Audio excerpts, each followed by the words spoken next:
Subscribe side आसुवा bell icon दबाई दिंतु जहाँद्वारा आपंक पाखे प्रथम आम वीडियो पहुँची।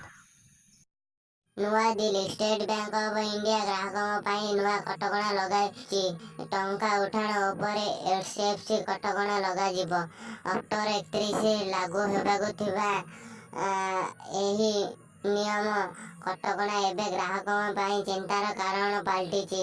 नूतन नियम अनुसार गोटे दिन को एचडीएफसी ग्राहक 20,000 टंका ही उठाई पारिबे।